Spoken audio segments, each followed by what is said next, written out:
കിരീടം.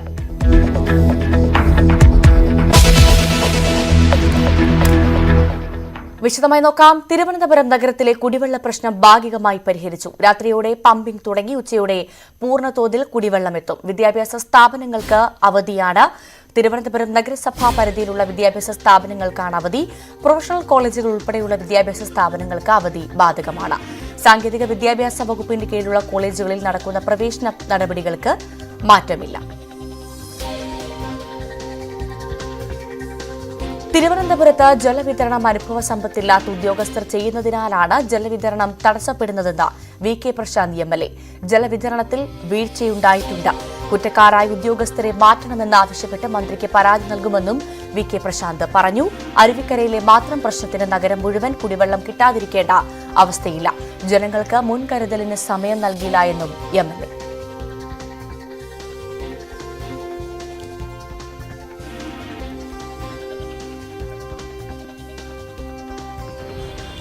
സത്യത്തിൽ നിങ്ങൾ പറഞ്ഞ വളരെ ശരിയാണ്. ജനങ്ങൾ വളരെ പ്രയാസപ്പെട്ടു എന്നുള്ള ഒരു യാഥാർത്ഥ്യമാണ്. ഞാനതിന് തള്ളിക്കളയുന്നില്ല. അതുണ്ടാകാൻ പാടില്ലാത്തതാണ്.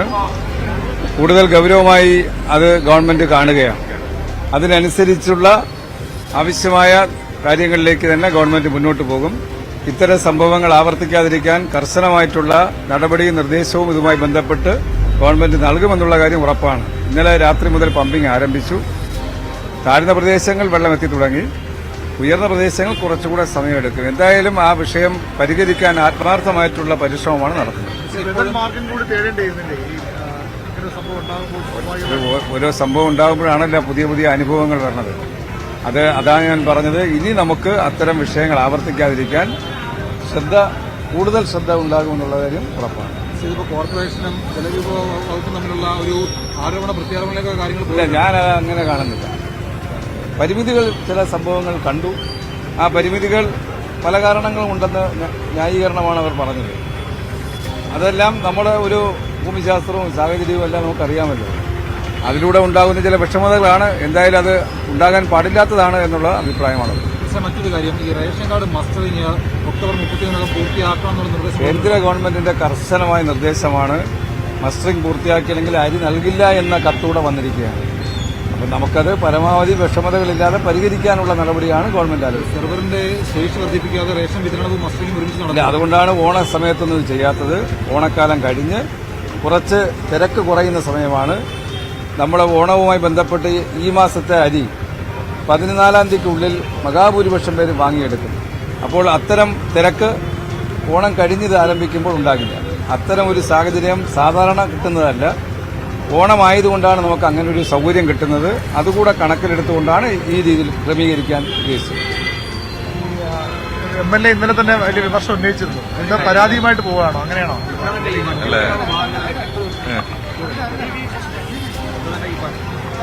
മറ്റു ഭാഗങ്ങളിലൊക്കെ ഇപ്പോഴും കുടിവെള്ളം എത്തിയിട്ടില്ല എന്ന് പറയുന്നത്. അവിടേക്ക് ടാങ്കർ പോലും എത്തിയിട്ടില്ല. ആളുകൾ രാവിലെ സംസാരിച്ചപ്പോൾ പോലും തൊഴുവങ്കോട് കാഞ്ഞിരപ്പാറ ആ ഭാഗങ്ങളിലൊക്കെ വളരെ ബുദ്ധിമുട്ടുന്നുണ്ട്. അല്ല, ഇപ്പോ താഴ്ന്ന ഭാഗങ്ങളിലൊക്കെ മിനിസ്റ്റർ സൂചിപ്പിച്ചതുപോലെ വെള്ളം വന്നു തുടങ്ങിയിട്ടുണ്ട്. ഇപ്പോൾ നമ്മുടെ PTP അതുപോലെ തന്നെ മരുതൻകുഴി, ശാസ്തമംഗലം മേഖലകളിലൊക്കെ വെള്ളം വന്നിട്ടുണ്ട്. ഉയർന്ന മേഖലകളിൽ അല്പം കൂടി സമയമെടുക്കും. ഇപ്പോൾ ടാങ്കറുകൾ ഇന്നലെ 50-ലധികം ടാങ്കറുകളാണ് വാട്ടർ അതോറിറ്റിയുടെയും നഗരസഭയുടെയും ടാങ്കറുകൾ വെള്ളം വിതരണം ചെയ്തുകൊണ്ടിരിക്കുന്നത്. അപ്പോൾ ചില ഇടവഴികളിലേക്ക് നമുക്ക് ടാങ്കറുകൾ കൊണ്ടുപോകാൻ വേണ്ടി കഴിയില്ല. അങ്ങനെയുള്ള പരാതികളുണ്ട്. എങ്കിലും ലഭിച്ച പരാതികളെല്ലാം തന്നെ കൃത്യമായി പരിഹരിച്ചിട്ടുണ്ട്. പരമാവധി വെള്ളം എത്തിച്ചിട്ടുണ്ട്. ഇന്നിപ്പോ പല സംഘടനകളും ഒക്കെ അതിനാവശ്യമായിട്ടുള്ള കാര്യങ്ങൾ ചെയ്യുകയാണ്. അപ്പോൾ അത് വാട്ടർ അതോറിറ്റിയുടെ ഉത്തരവാദിത്തപ്പെട്ട പോയിന്റുകളിൽ നിന്ന് മാത്രമേ വെള്ളം എടുക്കാവൂ. കാരണം ഇപ്പോൾ ഈ അസുഖങ്ങളുടെയൊക്കെ പശ്ചാത്തലത്തിൽ അതിലും ഒരു ഗൌരവം എല്ലാവരുടെയും ഭാഗത്തുനിന്നുണ്ടാകണമെന്ന് അഭ്യർത്ഥിക്കുകയാണ്. അപ്പൊ എന്തായാലും ബഹുമാനപ്പെട്ട മിനിസ്റ്ററെ ഈ കാര്യങ്ങൾ ശ്രദ്ധയിൽപ്പെടുത്തിയിട്ടുണ്ട്. വളരെ പെട്ടെന്ന് തന്നെ ഗവൺമെന്റ് ഉണർന്നു പ്രവർത്തിച്ചു. ബഹുമാനപ്പെട്ട മന്ത്രിമാർ കൃത്യമായി യോഗം വിളിച്ച് നടപടികൾ ആസൂത്രണം ചെയ്ത് വളരെ പെട്ടെന്ന് തന്നെ ആ പണികൾ പൂർത്തീകരിക്കാൻ വേണ്ടി കഴിഞ്ഞിട്ടുണ്ട്. അല്ല, വീഴ്ച ഉണ്ടായിട്ടുണ്ട് എന്നുള്ളത് ഞാൻ ഇന്നലെ തന്നെ സൂചിപ്പിച്ചിട്ടുണ്ട്. കാരണം തിരുവനന്തപുരം നഗരത്തിൽ ഇങ്ങനെ ഒരു പ്രശ്നം ഉണ്ടാകേണ്ട കാര്യമില്ല. ഇപ്പോ നേമത്ത്, ഞാൻ ഇന്നലെ തന്നെ അത് സൂചിപ്പിച്ചതാണ്, നേമത്ത് പണി നടക്കുമ്പോൾ 2-3 വാൽവുകൾ അടച്ച് ആ പണി നടത്താൻ വേണ്ടി കഴിയും. പക്ഷെ ഇവിടെ സംഭവിച്ചത് അരുവിക്കരയിൽ തന്നെ ഷട്ട് ഡൌൺ ചെയ്യുന്ന ഒരു സ്ഥിതി ഉണ്ടാക്കി വെച്ചു. അത് ഉദ്യോഗസ്ഥ തലത്തിലുള്ള ഒരു വലിയ വീഴ്ചയാണ്. ബഹുമാനപ്പെട്ട മിനിസ്റ്റർക്ക് ഞാനിന്ന് അതിനെ സംബന്ധിച്ച് പരാതികൾ നൽകും. ഇപ്പോ അടിയന്തരമായിട്ട് നടപടി പൂർത്തീകരിച്ച് പമ്പിംഗ് ആരംഭിച്ചു എന്നുള്ളതിനെ ഞാൻ അഭിനന്ദിക്കുന്നു. ഒപ്പം തന്നെ ഇതെങ്ങനെ സംഭവിച്ചു എന്നുള്ളത് പരിശോധിക്കപ്പെടണം. പണ്ടുകാലത്ത് അരുവിക്കരയിൽ നമ്മൾ പ്ലാന്റ് അടക്കം നിർത്തിവെച്ച് പണികൾ നടത്തിയിട്ടുണ്ട്. അന്നൊന്നുമില്ലാത്ത പ്രയാസം ഇപ്പോൾ നഗരത്തിലുണ്ടായി എന്നുള്ളത് ചില ഉദ്യോഗസ്ഥന്മാരുടെ വീഴ്ച തന്നെയാണ്. അത് പരിശോധിക്കാൻ വേണ്ടി ഗവൺമെന്റ് തയ്യാറാകണം. അത് ചൂണ്ടിക്കാണിച്ചുകൊണ്ടാണ് കത്ത് നൽകുന്നത്. അതുമാത്രമല്ല, അരുവിക്കരയിൽ വെള്ളമില്ലാതായാൽ നഗരവാസികൾക്ക് വെള്ളം കിട്ടാത്ത അവസ്ഥ വരും. അപ്പൊ ഇതിന് പകരം സോഴ്സ് ഉണ്ടാക്കാൻ ഗവൺമെന്റ് നടപടി സ്വീകരിക്കേണ്ട ഒരു കാലഘട്ടം കൂടിയാണ്. ഇപ്പോൾ വേൾഡ് ബാങ്കിന്റെ 2000 കോടി രൂപയുടെ പ്രോജക്ട് ഉണ്ട്. ആ പ്രോജക്റ്റിൽ തിരുവനന്തപുരം നഗരത്തിന്റെ ഇത്തരം പ്രശ്നങ്ങൾ അഡ്രസ് ചെയ്തുകൊണ്ടുള്ള പുതിയ പദ്ധതിക്ക് ഗവൺമെന്റ് തുടക്കമിടണമെന്ന് കൂടി ഞാൻ ആവശ്യപ്പെടുകയാണ്. അതും മന്ത്രിയുടെ കത്തിൽ ചൂണ്ടിക്കാണിക്കും. എന്തായാലും നഗരസഭ വളരെ കൃത്യമായി ഇടപെട്ടു. കാരണം 48 മണിക്കൂറിൽ പ്രശ്നം പരിഹരിക്കുമെന്നുള്ളൊരു അറിയിപ്പാണ് വാട്ടർ അതോറിറ്റി നൽകിയത്. അതിന്റെ യോഗങ്ങളൊന്നും നടത്തിയിട്ടുമില്ല. അപ്പോൾ അവിടെയും വീഴ്ച വന്നിട്ടുണ്ട്. അപ്പോൾ ഈ വീഴ്ചകളടക്കം ഗവൺമെന്റ് പരിശോധിക്കണം. തിരുവനന്തപുരം നഗരത്തിൽ ഈ സംവിധാനത്തിൽ ഇടപെട്ട് പരിചയമുള്ള ഉദ്യോഗസ്ഥന്മാരെ നിയോഗിക്കാനും ഗവൺമെന്റ് തയ്യാറാകണമെന്ന് കൂടി ഞാൻ ബഹുമാനപ്പെട്ട മിനിസ്റ്ററോട് അഭ്യർത്ഥിക്കുകയാണ്. PK പ്രശാന്ത് MLA പ്രതികരണമാണ്. അതിന് മുൻപ് മന്ത്രി GR അനിലാണ് പ്രതികരിച്ചത്. വീഴ്ചയുണ്ടായിട്ടുണ്ട് എന്ന് ആവർത്തിക്കുകയാണ് MLA VK Prashant. VV Arun ചേരുന്ന വിവരങ്ങളുമായി. അരുൺ, ഏറ്റവും പ്രധാനമായി അറിയേണ്ടത് നഗരത്തിന്റെ എല്ലാ ഭാഗത്തും വെള്ളം എത്തിയിട്ടുണ്ടോ? കഴിഞ്ഞ 4 ദിവസമായി വെള്ളം കിട്ടാതെ വലയുകയായിരുന്നു തലസ്ഥാന നഗരി. അത്രമാത്രം ദുരിതത്തിലായിരുന്നു അവിടുത്തെ ജനങ്ങൾ. ഏറ്റവും പ്രധാനമായി ഭരണകക്ഷി MLA തന്നെ പറയുന്നു ജല അതോറിറ്റിയുടെ ഭാഗത്തു നിന്ന് വീഴ്ചയുണ്ടായിട്ടുണ്ട് എന്ന്. വെള്ളം എത്തിയോ എല്ലായിടത്തും? എല്ലായിടത്തും വെള്ളം എത്തിയിട്ടില്ല. പലപ്പോഴും ഇപ്പോൾ വട്ടിയൂർക്കാവ് MLA VK പ്രശാന്ത് തന്നെ പറഞ്ഞതുപോലെ താഴ്ന്ന പ്രദേശങ്ങളിൽ ഇനിയും വെള്ളം എത്താറുണ്ട്. മന്ത്രി GR അനിലും അക്കാര്യം വ്യക്തമാക്കിയിട്ടുണ്ട്. ഉയർന്ന പ്രദേശങ്ങളിൽ വെള്ളം എത്താൻ വൈകും. താഴ്ന്ന പ്രദേശങ്ങളിൽ ഇതിനകം ഇന്ന് രാത്രി മുതൽ തന്നെ രാത്രി അർദ്ധരാത്രിയൊക്കെ പലയിടത്തും വെള്ളം എത്തുന്നുണ്ട്. പക്ഷേ ഈ ഉയർന്ന പ്രദേശങ്ങൾ വട്ടിയൂർക്കാവ് തൊഴുവൻകോട് മേഖലകളിലടക്കം നേമത്ത് ചില പ്രദേശങ്ങളിലടക്കം ഇനിയും വെള്ളം കിട്ടാനുണ്ട്. അവിടെ ടാങ്കറിലും മറ്റും കുടിവെള്ളം എത്തിക്കുമെന്നാണ് ഇപ്പോൾ മന്ത്രിയും MLAയും ഒക്കെ പറയുന്നത്. ഏതായാലും വളരെ ഗൗരവത്തോടെ തന്നെയാണ് ഭരണകക്ഷി അംഗങ്ങൾ പോലും മന്ത്രിയും MLAയും അടക്കമുള്ളവർ ഭരണപക്ഷത്തെ ആളുകൾ പോലും ഈ വിഷയത്തെ കാണുന്നത്. വാട്ടർ അതോറിറ്റിയുടെ ഭാഗത്ത് ഗുരുതരമായ വീഴ്ച വന്നു എന്ന പൊതുവിലയിരുത്തലാണ് ഇപ്പോൾ ഉള്ളത്. അതുകൊണ്ടാണ് ഇന്നലെ ഇക്കാര്യത്തിൽ പരസ്യവിമർശനം ഉന്നയിച്ച VK പ്രസാദ് ഇന്ന് ജലവിഭവ വകുപ്പ് മന്ത്രിക്ക് പരാതി നൽകുമെന്നും വ്യക്തമാക്കുന്നത്. ഉദ്യോഗസ്ഥ വീഴ്ച ഉണ്ടായിട്ടുണ്ട്. നേമത്ത് ഒരിടത്ത് പൈപ്പിന്റെ അറ്റകുറ്റപ്പണി നടത്താൻ നഗരത്തെ മുഴുവൻ കുടിവെള്ളം മുട്ടിക്കണമോ എന്ന ചോദ്യമാണ് MLAയുടെ ഭാഗത്ത് തന്നെ ഉയർന്നത്. നേരത്തെ മുൻകാലങ്ങളിലൊക്കെ അരുവിക്കരയിലെ പ്ലാന്റ് പൂർണ്ണമായും നിർത്തിവെച്ചുകൊണ്ട് അറ്റകുറ്റപ്പണി നടത്തിയപ്പോൾ പോലും നഗരം ഈ രീതിയിൽ വെള്ളമില്ലാതെ വലഞ്ഞിട്ടില്ല. അക്ഷരാർത്ഥ വെള്ളത്തിന് വേണ്ടിയുള്ള യുദ്ധമായിരുന്നു പലയിടങ്ങളിലും കാണാനായത്. കുടിവെള്ള ടാങ്കർ വരുമ്പോൾ ആളുകൾ നെട്ടോട്ടം ഓടുന്നതും പലയിടത്തും ആളുകൾ തമ്മിൽ വെള്ളത്തിന് വേണ്ടി പിടിവലി നടക്കുന്നതുമൊക്കെ കഴിഞ്ഞ ദിവസങ്ങളിൽ കാണേണ്ടി വന്നു. ആളുകൾക്ക് വീടുകൾ വിട്ടുപോകേണ്ട സാഹചര്യമുണ്ടായി. ബന്ധുവീടുകളിലേക്കും ഒക്കെ പോയി 2 ദിവസം കഴിച്ചുകൂട്ടേണ്ട അവസ്ഥയുണ്ടായി. അങ്ങനെ ഇപ്പോഴും തിരിച്ചു വരാത്ത ആളുകളുണ്ട്. സമീപകാലത്തും തലസ്ഥാനത്തെ ജനങ്ങൾ അനുഭവിച്ചില്ലാത്തൊരു ദുരിതമാണ് ഈ കുടിവെള്ളം മുട്ടിച്ചുകൊണ്ട് വാട്ടർ അതോറിറ്റിയുടെ ഒട്ടും ആസൂത്രണമില്ലാതെ നടപടി കൊണ്ട് ജനങ്ങൾക്കുണ്ടായത്. അതിനെതിരെ വലിയ രോഷം ജനങ്ങൾക്കുണ്ട്. അത് ജനപ്രതിനിധികളുമായി രോഷം ഏറ്റെടുക്കുകയാണ്. കൃത്യമായ നടപടി വേണമെന്ന ആവശ്യവും ഈ ഘട്ടത്തിൽ വരികയാണ്. അരുൺ, സമാനതകളില്ലാത്ത ദുരിതമാണ് തലസ്ഥാനവാസികൾ അനുഭവിച്ചതെന്ന കാര്യത്തിൽ തർക്കമില്ല. കഴിഞ്ഞ 4 ദിവസമായി അത് തന്നെയാണ് നമ്മൾ കണ്ടുകൊണ്ടിരിക്കുന്നത്. ഏറ്റവും പ്രധാനമായി MLA തന്നെ ചോദിക്കുന്നുണ്ട്, ഒരു സ്ഥലത്ത് പണി നടക്കുന്നത് കൊണ്ട് എങ്ങനെയാണ് മറ്റ് സ്ഥലങ്ങളിൽ വെള്ളം ഇല്ലാതാവുന്നത്? എന്താണ് അതിന് ജല അതോറിറ്റി അടക്കം ഉത്തരം നൽകുന്നത്?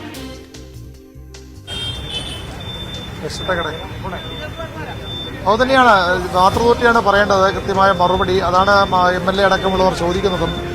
ഒരു നഗരത്തിന്റെ മുഴുവൻ 40-45 വാർഡുകളുടെ മുഴുവൻ കുടിവെള്ളം മുട്ടിച്ചുകൊണ്ടാണോ ഇത്തരത്തിലൊരു അറ്റകുറ്റപ്പണി നടത്തേണ്ടത്? സ്വാഭാവികമായും ചില വാൽവുകൾ മാത്രം അടച്ചുകൊണ്ട് പണി നടത്തിയിരുന്നെങ്കിൽ ആ ഒരു പ്രദേശത്ത് മാത്രം ഈ കുടിവെള്ളം വിതരണം ഉണ്ടാകുമായിരുന്നുള്ളൂ. അത് മറ്റു പ്രദേശങ്ങളെ ഈ രീതിയിൽ ബാധിക്കുമായിരുന്നില്ല. എന്നിട്ടും അതിനെ എന്തുകൊണ്ട് തയ്യാറായില്ല? എന്തുകൊണ്ട് ഇത്ര വലിയ ഗുരുതരമായ വീഴ്ച വരുത്തിയെന്ന ചോദ്യമാണ് ഉയരുന്നത്.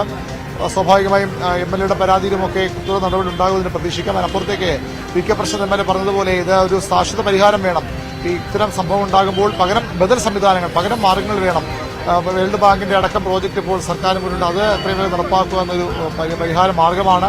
അത്തരം കാര്യങ്ങളിൽ കൂടി സർക്കാർ ശ്രദ്ധ പതിയണം എന്ന് തന്നെയാണ് ഈ ഒരു ദുരിതം 4-5 ദിവസം നീണ്ടുനിന്ന തലസ്ഥാനത്തെ ജനങ്ങൾ ഇപ്പോഴും പലയിടങ്ങളിലും ആ ദുരിതം മാറിയിട്ടില്ല. ആ ദുരിതം നൽകുന്ന സൂചനകൾ അത് തന്നെയാണ്. അതുകൊണ്ട് കൃത്യമായ ഒരു ഫോളോ അപ്പ് ഇതിന്റെ സർക്കാരിന്റെയും അതുപോലെ തന്നെ ജില്ലാ ഭരണകൂടത്തിന്റെയും നഗരസഭയുടെയൊക്കെ ഭാഗത്തുനിന്നുണ്ടാകണം എന്ന് തന്നെയാണ് ഇതിൽ ആവശ്യമുള്ളത്. ശരി, VV അരുണാണ് വിവരങ്ങൾ പങ്കുവച്ചത്.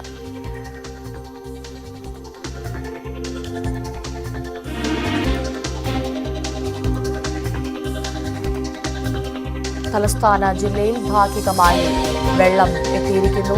ഉച്ചയോടുകൂടി കുടിവെള്ള പ്രശ്നം സാധാരണ നിലയിൽ ആകുമെന്നാണ് മനസ്സിലാക്കുന്നത്. കഴിഞ്ഞ 4 ദിവസത്തെ ദുരിതത്തിനാണ് ഇപ്പോൾ ഭാഗികമായി പരിഹാരമായത്. പല സ്ഥലങ്ങളിലും വെള്ളം ഇപ്പോഴും എത്തിയിട്ടില്ല എന്നൊരു വിവരം കൂടിയുണ്ട്. പക്ഷേ ഉച്ചയോടുകൂടി പൂർണ്ണമായും കുടിവെള്ള പ്രശ്നം പരിഹരിക്കുമെന്ന് മനസ്സിലാക്കുന്നു. സമാനതകളില്ലാത്ത ദുരിതത്തിനാണ് തലസ്ഥാന നഗരം കഴിഞ്ഞ 4 ദിവസമായി സാക്ഷിയായത്. നെട്ടോട്ടമോടുകയായിരുന്നു ജനങ്ങൾ. വെള്ളത്തിനായി വീഴ്ച സംഭവിച്ചിട്ടുണ്ട് എന്ന് മന്ത്രി ജി ആർ അനിലും ഭരണകക്ഷി MLA അടക്കം സംവദിക്കുന്ന സാഹചര്യം കൂടിയുണ്ട്. വി അരുണാണ് വിശദമായ വിവരങ്ങൾ പങ്കുവച്ചത്. ADGP RSS നേതാവിനെ കണ്ടത് വിശദമായി അന്വേഷിക്കാൻ സർക്കാർ. DGP നേരിട്ടാണ് അന്വേഷണം നടത്തുക.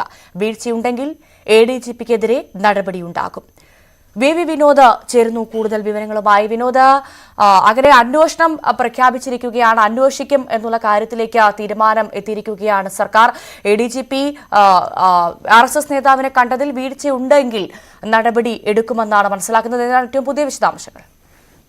ഭവ്യ, സർവീസ് ചട്ട ലംഘനമുണ്ടോ എന്ന കാര്യമാണ് പ്രധാനമായും പരിശോധിക്കുന്നത്. കഴിഞ്ഞ ദിവസം ക്ലിഫ് ഹൗസിലേക്ക് DGPയെ മുഖ്യമന്ത്രി വിളിച്ചു വരുത്തിയിരുന്നു. ADGPയുടെ സന്ദർശനവുമായി ബന്ധപ്പെട്ട കാര്യങ്ങളാണ് ചോദിച്ചറിഞ്ഞത്. ഇതിന് പിന്നാലെയാണ് ഇപ്പോൾ DGP തന്നെ ഈ സന്ദർശനത്തെക്കുറിച്ച് 2 RSS നേതാക്കളെയാണ് ADGP കണ്ടത്. ഇതിൽ സർവീസ് ചട്ട ലംഘനമുണ്ടോ എന്ന കാര്യമാണ് പ്രധാനമായും പരിശോധിക്കുന്നത്. മറ്റേ രാഷ്ട്രീയ ആരോപണം ഇതിനകം തന്നെ ഉയർന്നു കഴിഞ്ഞു. പ്രതിപക്ഷം ഉന്നയിക്കുന്ന ആരോപണങ്ങൾക്ക് പുറമെ മുന്നണിക്കുള്ളിൽ നിന്ന് തന്നെ സർക്കാരിനുള്ളിൽ നിന്ന് തന്നെ ആക്ഷേപങ്ങൾ വരികയാണ്. LDFനുള്ളിൽ നിന്ന് CPI ഗുരുതരമായ ആരോപണം ഉന്നയിക്കുന്നു. ജനങ്ങൾക്ക് അറിയേണ്ട ആവശ്യമുണ്ട് എന്ത് കാര്യത്തിനാണ് ADGP RSS നേതാക്കളുമായി കൂടിക്കാഴ്ച നടത്തിയത്. ഈ കാര്യമാണ് ബിനോയ് വിശ്വവും അതോടൊപ്പം തന്നെ തൃശൂരിൽ ഇടതുമുന്നണി സ്ഥാനാർത്ഥിയായിരുന്ന VS സുനിൽകുമാറും ഉൾപ്പെടെയുള്ളവർ പരസ്യമായി ഉന്നയിച്ചത്. ആ തരത്തിൽ CPIയെ കൂടി ബോധ്യപ്പെടുത്തേണ്ട ആവശ്യകതയുണ്ട്. എന്തിനാണ് ഈ കൂടിക്കാഴ്ച എന്നത്. ഇത് സംബന്ധിച്ച് ADGP മുഖ്യമന്ത്രിയോട് കാര്യങ്ങൾ വിശദീകരിച്ചെങ്കിലും അവിടം കൊണ്ട് കാര്യങ്ങൾ അവസാനിക്കുന്നില്ല. DGP തന്നെ ഇക്കാര്യം പരിശോധിക്കും. അതോടൊപ്പം MR അജിത്കുമാർ നേരത്തെ തന്നെ ലീവിൽ അവധിയിൽ പ്രവേശിക്കുമെന്ന ചില കാര്യങ്ങൾ ഉണ്ടായിരുന്നു. പക്ഷേ അത് വളരെ മുൻപ് ഒരുപക്ഷെ നാളെയോ മറ്റന്നാളോ തന്നെ അവധിയിൽ പോകാനുള്ള ഒരു സാധ്യത കൂടി നിലനിൽക്കുന്നുണ്ട്. വിനോദ്, നായികയ്ക്ക് 40 RSS സംഘപരിവാർ രാഷ്ട്രീയത്തിനെതിരെ പറയുന്ന ഒരു പാർട്ടിക്ക് ആ പാർട്ടിയുടെ അല്ലെങ്കിൽ ആ പാർട്ടി ഭരിക്കുന്ന മുഖ്യമന്ത്രിയുടെ ഏറ്റവും വിശ്വസ്തനായിട്ടുള്ള ADGP അദ്ദേഹം എന്തിനാണ് RSS നേതാവുമായി കൂടിക്കാഴ്ച നടത്തിയത്, അതിന് പിന്നിലാര് എന്നുള്ള ചോദ്യങ്ങൾ കഴിഞ്ഞ കുറച്ച് ദിവസമായി രാഷ്ട്രീയ കേരളം ചോദിച്ചുകൊണ്ടേയിരിക്കുകയാണ്. ഏറ്റവും പ്രധാനമായി ഇതിനു മുൻപ് കഴിഞ്ഞ വർഷം നമുക്കറിയാം DGP ആയിരുന്ന സെൻകുമാറിന്റെ RSS ചായ്വിനെതിരെ വളരെ വിമർശനമായി രൂക്ഷ വിമർശനങ്ങൾ ഉന്നയിച്ച ആളാണ് നമ്മുടെ മുഖ്യമന്ത്രി. അപ്പോൾ അദ്ദേഹത്തിന്റെ ഏറ്റവും വിശ്വസ്തനായ ഒരാളാണ് ADGP ആണ്. ക്രമസമാധാന ചുമതല വഹിക്കുന്ന ഒരാളാണ്. RSS നേതാവുമായി കൂടിക്കാഴ്ച നടത്തിയത് അത് 1 വട്ടമല്ല 2 വട്ടം. അപ്പോൾ എന്തിനാണെന്നുള്ള ചോദ്യം ഉന്നയിക്കുമ്പോൾ സ്വാഭാവികമായും അതിന് ഉത്തരം നൽകാൻ മുഖ്യമന്ത്രി അടക്കം ബാധ്യസ്ഥനല്ലേ? തീർച്ചയായും ഈ കൂടിക്കാഴ്ചയിൽ കാര്യങ്ങൾ വിശദമാകേണ്ടതുണ്ട്. എന്തിനായിരുന്നു കൂടിക്കാഴ്ച? കാരണം പ്രതിപക്ഷം ഉന്നയിക്കുന്നത് ഇത് ഇടനില കൂടിക്കാഴ്ചയായിരുന്നു. RSSും പിണറായി വിജയനും വേണ്ടിയുള്ള കൂടിക്കാഴ്ച, 2 കൂട്ടർക്കും വേണ്ടി ഇടനിലം നിന്നു എന്ന കാര്യമാണ് പ്രതിപക്ഷം പ്രധാനമായും ഉന്നയിക്കുന്നത്. നമുക്കറിയാം കേന്ദ്ര ഏജൻസികൾ സംസ്ഥാനത്ത് നടത്തുന്ന അന്വേഷണങ്ങൾ, ഈ അന്വേഷണങ്ങൾ ഒത്തുതീർപ്പാക്കുക എന്നത് തന്നെയാണ് പ്രധാനപ്പെട്ട കാര്യം. ഇതിനു വേണ്ടിയുള്ള ഒരു സന്ധി സംഭാഷണം അതിന് ADGPയെ പ്രയോജനപ്പെടുത്തി മുഖ്യമന്ത്രിയുമായി ബന്ധപ്പെട്ട ഒരുപാട് രഹസ്യങ്ങൾ ADGPക്ക് അറിയാം. അതുകൊണ്ട് തന്നെ നടപടി ഉണ്ടാകില്ല എന്ന തരത്തിൽ പ്രതിപക്ഷം ഒരു വശത്ത് രാഷ്ട്രീയ ആരോപണം ഘടിപ്പിക്കുന്ന സാഹചര്യമുണ്ട്. അതിനപ്പുറത്തേക്കാണ് മുന്നണിക്കുള്ളിൽ നിന്ന് തന്നെ ഉയരുന്ന കാര്യങ്ങൾ. അതിൽ പ്രധാനപ്പെട്ടത് ഈ തൃശൂരിലെ സുരേഷ് ഗോപിയുടെ വിജയം തന്നെയാണ്. തൃശൂർ പൂരം അലങ്കോലമാക്കിയത് അത് ആസൂത്രിതമായാണ്. ദത്താത്രേയ ഹൊസബല്ലെ, രാം മാധവ് തുടങ്ങിയ RSS നേതാക്കളുമായി ADGP കൂടിക്കാഴ്ച നടത്തിയത് എന്തിന് എന്നത് തന്നെയാണ് പ്രധാനപ്പെട്ട ചോദ്യം. ഇതിൽ ദത്താത്രേയ ഹൊസബല്ലയുമായി തൃശൂരിൽ തന്നെ കൂടിക്കാഴ്ച നടത്തി. 2023 കൂടിക്കാഴ്ച. പൂരം കലക്കാൻ ഇത്രയും മുൻപ് കൂടിക്കാഴ്ച നടത്തേണ്ടതുണ്ടോ എന്ന ചോദ്യങ്ങളൊക്കെ വരുന്നുണ്ടെങ്കിൽ കൂടിയും ഇങ്ങനെ ഒരു കൂടിക്കാഴ്ച ആ കാര്യം എന്തിനായിരുന്നു എന്നത് കൃത്യമായി വിശദീകരിക്കേണ്ടതുണ്ട്. കാരണം അന്ന് നടന്ന ചർച്ചകൾ അതിന് തുടർച്ചയായി തൃശൂർ പൂരം അലങ്കോലമാകുകയും അവിടെ സുരേഷ് ഗോപി ജയിക്കുകയും ചെയ്യുന്ന സാഹചര്യം ഉണ്ടായി എന്ന് തന്നെയാണ് പ്രധാനമായും ഉയരുന്ന ആരോപണം. CPMനെ സംബന്ധിച്ചും സുരേഷ് ഗോപിയുടെ വിജയം കനത്ത ഒരു തിരിച്ചടിയാണ്. അല്ലെങ്കിൽ രാഷ്ട്രീയമായി അവർക്കത് ഉൾക്കൊള്ളാൻ കഴിയുന്ന ഒരു സാഹചര്യമല്ല. BJP താമര വിരിയുമ്പോൾ സംസ്ഥാനത്ത് ഭരണത്തുണ്ടായിരുന്നത് ഇടതുമുന്നണി ഭരണമാണ് എന്നത് വലിയ ഒരു അപമാനകരമായ കാര്യമായി തന്നെയാണ് പൊതുവിൽ പാർട്ടി വിലയിരുത്തുന്നത്. ഏതായിരുന്നാലും ഇപ്പോൾ ഇങ്ങനെ ഒരു കൂടിക്കാഴ്ചയുടെ വിശദാംശങ്ങൾ വരുമ്പോൾ അതേസമയം വിശദമായി പരിശോധിക്കാൻ തന്നെയാണ് തീരുമാനിച്ചിട്ടുള്ളത്. ഈ ശനിയാഴ്ച മുതലാണ് ADGP അവധിയെടുക്കാൻ തീരുമാനിച്ചിരുന്നത്. പക്ഷേ അത് നേരത്തെ തന്നെ അവധിയിൽ പോകാനുള്ള എല്ലാ സാധ്യതയും ഉണ്ട്. ഭവ്യ, ഈ ഒരു മുഖം രക്ഷിക്കലിന്റെ ഭാഗമായിട്ടാണോ ഇപ്പോൾ ഏതെങ്കിലും തരത്തിൽ വീഴ്ച ഉണ്ടെങ്കിൽ നടപടി ഉണ്ടാകുമെന്ന തരത്തിലേക്കെങ്കിലും കാര്യങ്ങൾ എത്തിയത് വിനോദ്? ADGPക്കെതിരെ നടപടി അത് കഴിഞ്ഞ കുറച്ച് ദിവസങ്ങളായി അന്തരീക്ഷത്തിൽ നിൽക്കുന്ന ഒരു കാര്യമാണ്. നടപടി ഉണ്ടാകും എന്ന ചില വിവരങ്ങൾ, അല്ലെങ്കിൽ ആ തരത്തിൽ നടപടി ഉണ്ടായേക്കും എന്ന ചർച്ചകൾ. പക്ഷെ ഇതുവരെയും അങ്ങനെ ഒരു നടപടിയിലേക്ക് കാര്യങ്ങൾ എത്തിയിട്ടില്ല. ADGPക്കെതിരെ പ്രത്യേക അന്വേഷണ സംഘം ഇതിനകം തന്നെ പരിശോധന നടത്തുന്നുണ്ട്, അന്വേഷണം നടത്തുന്നുണ്ട്. PV അൻവർ നൽകിയ പരാതിയിലാണ് ആ അന്വേഷണം. DGPയാണ് അന്വേഷണ സംഘത്തിന് മേൽനോട്ടം വഹിക്കുന്നത്. തിരുവനന്തപുരം റേഞ്ച് IGയും തൃശൂർ DIGയും ഉൾപ്പെടെയുള്ളവർ അന്വേഷണ സംഘത്തിനുണ്ട്. അതിന് പുറമെയാണ് ഇപ്പോൾ ഈ കൂടിക്കാഴ്ച സംബന്ധിച്ച കാര്യം കൂടി DGP പരിശോധിക്കുന്നത്. ഭവ്യ, തീർച്ചയായും CPI അടക്കം പരസ്യ വിമർശനവുമായി രംഗത്ത് വന്നതോടുകൂടി CPMനെതിരെ ആക്ഷേപം പുകയുകയാണ്. പുറത്ത് വിരുദ്ധതയും അകത്ത് അന്തർധാരയുമാണോ എന്ന തരത്തിലുള്ള ആക്ഷേപങ്ങളടക്കം വലിയ തരത്തിൽ പാർട്ടി നേരിടുന്നുണ്ട്. ഈ ഘട്ടത്തിൽ എന്തായാലും വീഴ്ചയുണ്ടെങ്കിൽ അന്വേഷിക്കും എന്ന തരത്തിലേക്കാണ് ഇപ്പോൾ കാര്യങ്ങൾ പോകുന്നത്. VV വിനോദാണ് വിവരങ്ങൾ പങ്കുവച്ചത്. PV അൻവറിന്റെ വെളിപ്പെടുത്തലിൽ വിവാദങ്ങൾ പുകഞ്ഞിരിക്കെ ഫേസ്ബുക്കിൽ പരോക്ഷ വിമർശന പോസ്റ്റുമായി CPM മലപ്പുറം മുൻ ജില്ലാ സെക്രട്ടറി PV വാസുദേവൻ. കുരുക്ഷേത്ര യുദ്ധത്തിൽ ഭീഷ്മ പിതാമഹനെ വീഴ്ത്തിയത് ശിഖണ്ഡിയെ മുൻപിൽ നിർത്തിയാണ്. ഉന്നം വേറെയാണ്, ജാഗ്രത എന്നായിരുന്നു അദ്ദേഹത്തിന്റെ ആദ്യ പോസ്റ്റ്. ശേഷം ആരെയും ഒരു പ്രശ്നത്തെയും മാത്രം മനസ്സിൽ കണ്ടല്ല എന്നും ഉറങ്ങുന്നവരെ ഉണർത്താം എന്നാൽ ഉറക്കം നടിക്കുന്നവരെയോ എന്ന ചോദ്യമുയർത്തുന്ന മറ്റൊരു കുറിപ്പും അദ്ദേഹം പോസ്റ്റ് ചെയ്തു. ഈ പ്രശ്നത്തിൽ ഇനി കൂടുതലൊന്നും പറയാനില്ല എന്നും അദ്ദേഹം പോസ്റ്റിൽ വ്യക്തമാക്കി. CB അനുമോദ് ചേരുന്നു വിവരങ്ങളുമായി. അനുമോദ്, ഈ കുറിക്ക് കൊള്ളുന്നൊരു പോസ്റ്റാണ് ഇപ്പോൾ പുറത്തു വന്നിരിക്കുന്നത്. ആരെയാണ് ലക്ഷ്യം വെച്ചിരിക്കുന്നത്? എന്താണ്?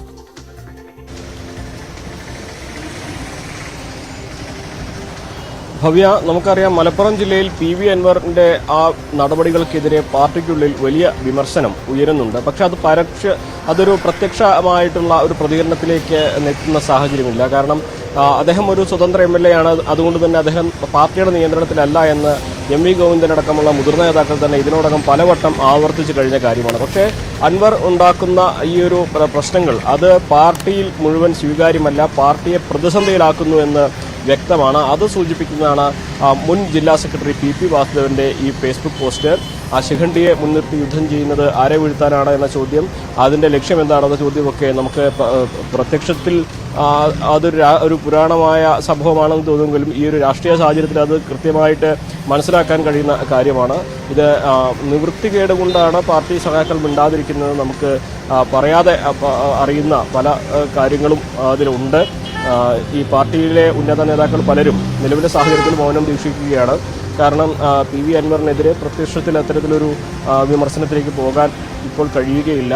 അദ്ദേഹം ഉന്നയിച്ച ആരോപണങ്ങൾ അതിൽ അടിസ്ഥാനപരമായിട്ടുള്ള അന്വേഷണം നടന്നുകൊണ്ടിരിക്കുകയാണ്. ആ അന്വേഷണം പൂർത്തിയായതിനു ശേഷം മാത്രമേ ഈ അദ്ദേഹത്തിന്റെ ആരോപണം നിലനിൽക്കുന്നതാണോ അല്ലയോ എന്ന് തെളിഞ്ഞാൽ മാത്രമേ അതിൽ ഒരു വിമർശനത്തിന്റെ ഒരു പരസ്യ പ്രതികരണത്തിന്റെ സാധ്യത വരുന്നുള്ളൂ. പക്ഷേ ഓരോ ദിവസവും അൻവർ ഉയർത്തുന്ന പ്രശ്നങ്ങൾ, ആക്ഷേപങ്ങൾ അത് പലതുമാകട്ടെ, അതൊക്കെ തന്നെ പാർട്ടിയെ പലതരത്തിലാണ് പ്രതിസന്ധിയിലാക്കുന്നത്. അതിൽ ജില്ലയിലെ മുതിർന്ന നേതാക്കളടക്കം അവർക്കടക്കം ആ വിഷയത്തിൽ ഒരു ആത്മരോഷമുണ്ട്. അതിന്റെ ഒരു പ്രതിഫലനമായിട്ട് തന്നെ വേണം PP വാസുദേവൻ മാഷുടെ ഈ ഒരു ഫേസ്ബുക്ക് പോസ്റ്റിനെ കാണാൻ. എന്താണെങ്കിലും പരസ്യ പ്രതികരണങ്ങൾക്ക് നേതാക്കളാരും തയ്യാറാവാത്ത സാഹചര്യത്തിൽ ഒരുപക്ഷെ വരും ദിവസങ്ങളിലും സമാനമായ രീതിയിലുള്ള പ്രതികരണങ്ങൾ സാമൂഹ്യ മാധ്യമങ്ങളിൽ നമുക്ക് പ്രതീക്ഷിക്കാം. അൻവറിന്റെ പരാതിയിൽ പോലീസിന്റെ അന്വേഷണം, DGPയുടെ അന്വേഷണം പൂർത്തിയാകുന്നത്, അതിന് ശേഷം റിപ്പോർട്ട് സമർപ്പിക്കുന്നത് വരെ ഈ ഒരു വിഷയത്തിൽ സംയമനം പാലിച്ച് തന്നെ മുന്നോട്ട് പോകാനാണ് പാർട്ടി നേതൃത്വത്തിന്റെ തീരുമാനമുള്ളത്, അല്ലെങ്കിൽ പാർട്ടി നേതാക്കളുടെ, പാർട്ടി പ്രവർത്തകരുടെയൊക്കെ തീരുമാനമുള്ളത്. പക്ഷേ അൻവറിന് കിട്ടുന്ന സ്വീകാര്യത അത് സാമൂഹ്യ മാധ്യമങ്ങളിലും പൊതുസമൂഹത്തിലും കിട്ടുന്ന സ്വീകാര്യത കൂടി അതിന്റെ ഒരു വിഷയമാണ്. പാർട്ടി അനുഭാവികളും അല്ലാത്തവരും സാധാരണക്കാരുമൊക്കെ അൻവറിന്റെ ഈ നീക്കം അത് ഒരു വലിയ അഴിമതിക്കെതിരായ പോരാട്ടമായിട്ടാണ് കാണുന്നത്. അതിനെ തള്ളിപ്പറയുക ഇടതുപക്ഷത്തിന് എളുപ്പമല്ല. പക്ഷേ ആ ഒരു അന്വേഷണം പൂർത്തിയായതിനു ശേഷം അതിൽ എന്തെങ്കിലും കഴമ്പുണ്ടോ ഈ ആരോപണങ്ങളിൽ എന്നത് വ്യക്തമായതിനു ശേഷം ആകും ഇക്കാര്യത്തിൽ ഒരു പരസ്യ നിലപാടിലേക്ക് പാർട്ടിക്ക് എത്തിച്ചേരാൻ കഴിയില്ല. എന്നാണെങ്കിലും മലപ്പുറം ജില്ലയിലെ ഈ ഒരു പാർട്ടി നേരിടുന്ന പ്രതിസന്ധി അൻവറിന്റെ വെളിപ്പെടുത്തലും അതിനെ തുടർന്നുണ്ടാകുന്ന സംഭവവികാസങ്ങളും കാരണം പാർട്ടി നേരിടുന്ന പ്രതിസന്ധി വ്യക്തമാക്കുന്നതാണ് PP വാസുദേവൻ മാഷുടെ ഈ FB പോസ്റ്റ്.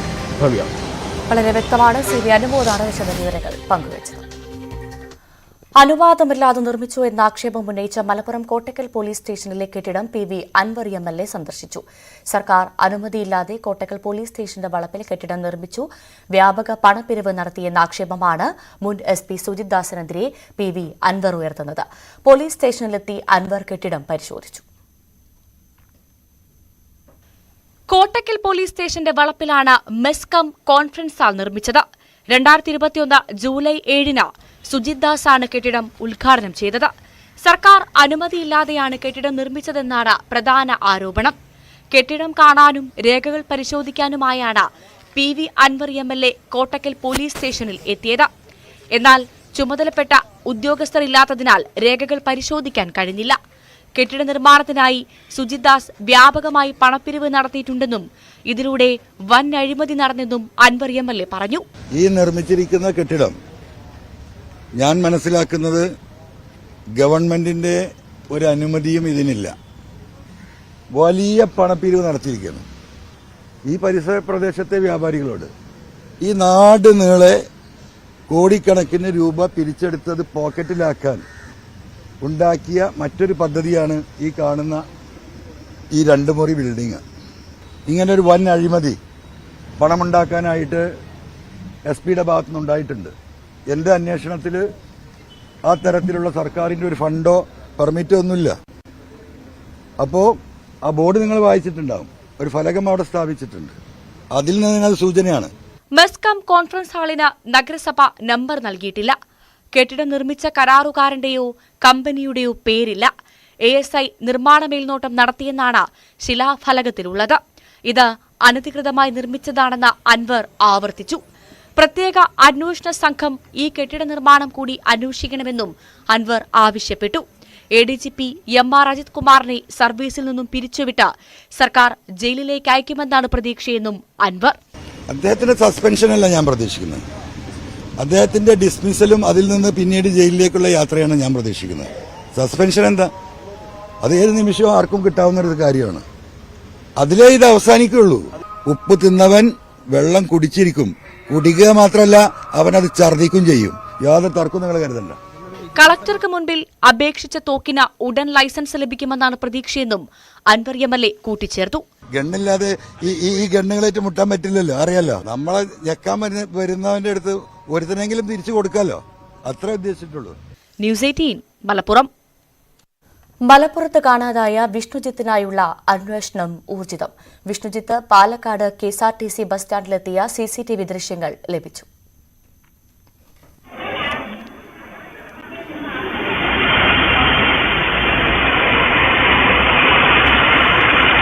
അനുമോദ് ചേരുന്ന വിവരങ്ങളുമായി. അനുമോദ്, ഇപ്പോൾ ലഭിച്ചിരിക്കുന്ന ഈ CCTV ദൃശ്യങ്ങൾ പുതിയതാണോ, അതായത് കഴിഞ്ഞ ദിവസങ്ങളിലുള്ളതാണോ? കഴിഞ്ഞ ദിവസം വിവാഹം നടക്കേണ്ട ഒരു ചെറുപ്പക്കാരനാണ് കാണാതായത്. കുടുംബത്തിന്റെ വേദന നമ്മൾ കണ്ടതാണ്. വിഷ്ണുജിത്ത് എവിടെയെന്നുള്ള ചോദ്യം കുറച്ച് ദിവസങ്ങളായി ചോദിച്ചുകൊണ്ടിരിക്കുന്നു. ഈ അന്വേഷണം എത്രമാത്രം ഊർജിതമാണ്? ഈ CCTV ദൃശ്യത്തിന്റെ വിശദാംശങ്ങൾ കൂടി. ഭവ്യ, 4-ാം തീയതിയിലെ CCTV ദൃശ്യമാണ് പുറത്തു വന്നിരിക്കുന്നത്. അതായത് വിഷ്ണുജിത്ത് പാലക്കാട് വന്നിറങ്ങിയ സമയത്ത് അവിടുത്തെ പാലക്കാട് KSRTC ബസ് സ്റ്റാൻഡിലെ CCTV ക്യാമറയിൽ പതിഞ്ഞ ദൃശ്യങ്ങളാണ് പുറത്തു വന്നിരിക്കുന്നത്. അതിനുശേഷം വിഷ്ണുജിത്ത് അവിടെ എത്തി സുഹൃത്തുക്കളുമായി കൂടിക്കാഴ്ച നടത്തുകയും അവരുമായി സംസാരിക്കുകയും പണം സംബന്ധിച്ചുള്ള ചില കാര്യങ്ങൾ സംസാരിക്കുകയൊക്കെ ചെയ്തിട്ടുണ്ടെന്നാണ് പോലീസിന്റെ അന്വേഷണത്തിൽ വ്യക്തമായിട്ടുള്ളത്. പാലക്കാട് പരിസരത്തു നിന്നാണ്, അല്ലെങ്കിൽ കഞ്ചിക്കോട് പരിസരത്തു നിന്നാണ് അവസാനമായിട്ട് ഇയാളുടെ ടവർ ലൊക്കേഷനും പോലീസിന് ലഭിച്ചിട്ടുള്ളത്. അതിനപ്പുറം മൊബൈൽ ഫോൺ അയാൾ ഉപയോഗിക്കാത്തതുകൊണ്ട് അയാളെ കൃത്യമായി ലൊക്കേറ്റ് ചെയ്യാൻ പോലീസിന് സാധിച്ചിട്ടില്ല. പക്ഷേ ആ ഒരു മേഖല കേന്ദ്രീകരിച്ചിട്ട് പോലീസിന്റെ അന്വേഷണം തുടരുന്നുണ്ട്. മലപ്പുറം DGSP അടക്കമുള്ള ഉന്നത പോലീസ് ഉദ്യോഗസ്ഥരാണ് ഈ കേസിന്റെ അന്വേഷണം നടത്തുന്നത്. സാമ്പത്തിക പ്രതിസന്ധി കാരണം ആകാം ഇങ്ങനെ ഇയാൾ മാറി നിൽക്കുന്നത്, അല്ലെങ്കിൽ അത്തരത്തിൽ എന്തെങ്കിലും നടപടിയിലേക്ക് ഇയാൾ പോയത് എന്നൊരു കണക്കുകൂട്ടൽ ഉണ്ട്. ഒരുപക്ഷെ അതല്ലാതെ മറ്റെന്തെങ്കിലും സംഭവിച്ചോ എന്നും പോലീസ് അന്വേഷിക്കുന്നു. എന്താണെങ്കിലും ദുരൂഹമാണ് വിഷ്ണുജിത്തിന്റെ ഈ തിരോധാനം. കാരണം 8 വർഷത്തോളം പ്രണയിച്ച പെൺകുട്ടിയെ വിവാഹം കഴിക്കാൻ നിശ്ചയിച്ചതിന്റെ ആ ദിവസത്തിന് 2 ദിവസം മുൻപാണ് അദ്ദേഹത്തെ കാണാതാവുന്നത്. ആ ദിവസം പോലും അദ്ദേഹം തിരിച്ചെത്തിയിട്ടില്ല. സ്വാഭാവികമായിട്ടും കുടുംബം വലിയ സങ്കടത്തിലാണ്, ദുഃഖത്തിലാണ്. പോലീസും മലപ്പുറം DYSP അടക്കമുള്ള ഉന്നത ഉദ്യോഗസ്ഥരാണ് ഈ കേസിന്റെ അന്വേഷണം ഇപ്പോൾ നടത്തുന്നത്. എന്താണെങ്കിലും ഏറെ വൈകാതെ വിഷയത്തിലേക്ക് എത്താൻ കഴിയുമെന്ന പ്രതീക്ഷ തന്നെയാണ് പോലീസ് പങ്കുവയ്ക്കുന്നത്. അദ്ദേഹം മൊബൈൽ ഫോൺ ഉപയോഗിക്കാത്തതാണ് ഈ നിലവിൽ പോലീസിനെ സംബന്ധിച്ച് ആശങ്കയുണ്ടാക്കുന്ന അല്ലെങ്കിൽ അന്വേഷണത്തിന് അല്പം ബുദ്ധിമുട്ടുണ്ടാക്കുന്ന ഒരു കാര്യം. പക്ഷേ ഏറെ വൈകാതെ തന്നെ വിഷയത്തിലേക്ക് എത്താൻ കഴിയുമെന്ന പ്രതീക്ഷയാണ് അന്വേഷണ ഉദ്യോഗസ്ഥർ പങ്കുവയ്ക്കുന്നത്. ഭവ്യ. ശരി, സി വി അനുമോദാണ് വിവരങ്ങൾ പങ്കുവച്ചത്. ഒരിടവേള.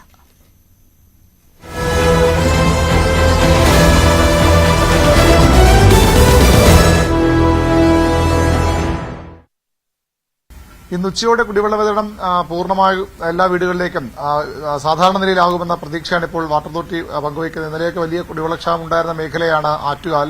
ഇവിടെയൊക്കെ വീടുകളിൽ വെള്ളം വന്നു തുടങ്ങി. പക്ഷേ ആറ്റുകാൽ ഐരാണിമുട്ടം ഭാഗത്തൊക്കെ വെള്ളം ഉള്ളപ്പോഴും ഇനിയും വെള്ളം കിട്ടാത്ത സ്ഥലങ്ങളുണ്ട്. പ്രത്യേകിച്ചും വട്ടിയൂർക്കാവ് മേഖലയിലൊന്നും ഇപ്പോഴും കുടിവെള്ളം വീടുകളിൽ കിട്ടിത്തുടങ്ങിയിട്ടില്ല. ടാങ്കറുകൾ തന്നെയാണ് അവിടെയൊക്കെ വെള്ളം കൊണ്ടുവരുന്നത്. ഈ ആറ്റുകാൽ ഭാഗത്തൊക്കെ വെള്ളമുണ്ട്. ചേട്ടാ, ഈ വെള്ളം പൈപ്പിൽ വന്നു തുടങ്ങി അവിടെയൊക്കെ എന്താണ് അവസ്ഥ? ഇല്ല, ഇന്നലെ രാത്രി ഇവിടെ വന്നായിരുന്നു. ഈ ഏരിയയിലൊക്കെ ഇന്നലെ രാത്രി വന്നായിരുന്നു. രാത്രി 2-2:30 ആയപ്പോഴത്തേക്ക് വന്നായിരുന്നു. എത്ര ദിവസം ഈ വെള്ളം ഇല്ലാതെ? 5 ദിവസം വളരെ ബുദ്ധിമുട്ടിയത്. കട തുറന്നായിരുന്നോ? കട തുറന്നു. ഞാൻ പറഞ്ഞില്ലേ, ഇവിടെ വെള്ളം കൊണ്ടൊക്കെ അഡ്ജസ്റ്റ് ചെയ്ത് പോയി. പിന്നെ മിനറൽ വാട്ടർ ഉണ്ട് നമുക്ക്, അങ്ങനെയൊക്കെ അഡ്ജസ്റ്റ് ചെയ്ത് പോയതാ. വീട് ഇവിടെ തന്നെയാണ്? വീട് അടുത്താ. അവിടെ നമുക്ക് ഭയങ്കര ബുദ്ധിമുട്ടാ. അവിടെയൊക്കെ 5 ദിവസമല്ലേ കുഞ്ഞുങ്ങളും എല്ലാവരും ആയിട്ടുള്ള. ഇത് വെള്ളം ഈ ഇത്രയും ദിവസം ഇല്ലാതെ ആകുമെന്നുള്ള ഒരു അറിയിപ്പ് പോലും കിട്ടിയിരുന്നു. എന്താ അവസ്ഥ? അതായത് ന്യൂസ് ഉണ്ടായിരുന്നു, പേപ്പറിൽ ന്യൂസ് ഉണ്ടായിരുന്നു. പിന്നെ അതിനെപ്പറ്റി ക്ലിയർ ആയിട്ടുള്ള ഡീറ്റെയിൽ നമുക്ക് ന്യൂസ് ഒന്നും വായിക്കാനുള്ള ഇതില്ല. എന്നാൽ ഇതുപോലെ പ്രതീക്ഷയില്ലെന്നോ? ഇല്ല, ഇത്രയും 3 ദിവസം എന്നാ പറഞ്ഞേ. ഇതാണ് ഒരു ചേട്ടൻ വീട് ഇവിടെ തന്നെയാണ് അല്ലേ? വെള്ളം വന്നു തുടങ്ങി കേട്ടോ. വെള്ളം ഇന്നലെ രാത്രി മുതൽ വന്നു തുടങ്ങി. 4 ദിവസത്തിന് ഒരു ബുദ്ധിമുട്ടുണ്ടായിരുന്നു. പരിഹാരം 2:30 മണിയായപ്പോ ഉണർന്നിരുന്ന് വെള്ളം പിടിക്കാന്നല്ലേ? വിശ്വാസത്തിന്റെ കയ്യൊപ്പ്.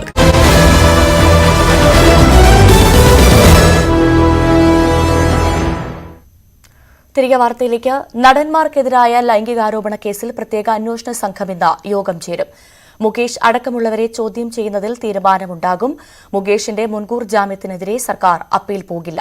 ഹൈക്കോടതിയിൽ അപ്പീൽ നൽകേണ്ടെന്നാണ് സർക്കാരിന്റെ തീരുമാനം.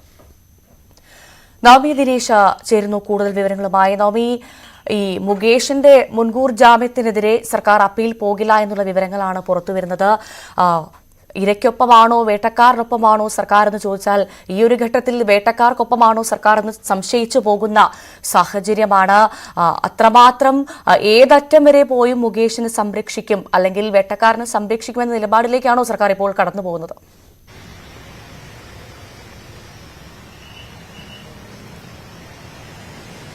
ഭവ്യ, അങ്ങനെ തന്നെയാണ് തോന്നുന്നത്. നമുക്കറിയാം, ഇതിനു മുൻപ് പ്രതിപക്ഷമടക്കം വലിയ രീതിയിൽ വിമർശനം ഉന്നയിച്ചിരുന്നു. കാരണം മുകേഷ് MLA സ്ഥാനം രാജിവെച്ച് ഈ അന്വേഷണത്തെ നേരിടണമെന്ന് പറയുമ്പോൾ കൂടിയും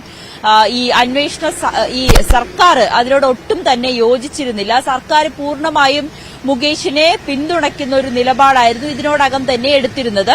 പക്ഷെ അപ്പോഴും സർക്കാർ പറയുന്നത് കൃത്യമായിട്ടുള്ള അന്വേഷണം തന്നെ പോവും, സർക്കാർ ഇരകൾക്കൊപ്പം തന്നെയാണ് അല്ലെങ്കിൽ അതിജീവിതയ്ക്കൊപ്പം തന്നെയാണെന്നൊക്കെ പറയുന്ന സാഹചര്യത്തിലാണ് ഇപ്പോൾ ഇങ്ങനെ ഒരു സർക്കാരിന്റെ ഭാഗത്ത് നിന്നൊരു നടപടി ഉണ്ടാകുന്നത്. ഇതിൽ ഏറ്റവും പ്രധാനപ്പെട്ട കാര്യം നമുക്കറിയാം, ശനിയാഴ്ച ആയിരുന്നു ഈ മുകേഷിന് മുൻകൂർ ജാമ്യം നൽകിയതിനെതിരെ ഒരു അപ്പീലുമായി ഹൈക്കോടതിയെ സമീപിക്കാൻ ഈ പ്രത്യേക അന്വേഷണ സംഘം തീരുമാനിച്ചത്. പക്ഷേ ഇപ്പോൾ ഇന്ന് സർക്കാരിൽ നിന്നും പ്രത്യേക അന്വേഷണ സംഘത്തിന് ലഭിക്കുന്ന നിർദ്ദേശം, അതായത് അത്തരത്തിലൊരു അപ്പീലുമായി ഹൈക്കോടതിയെ സമീപിക്കേണ്ട എന്ന രീതിയിലായിരുന്നു.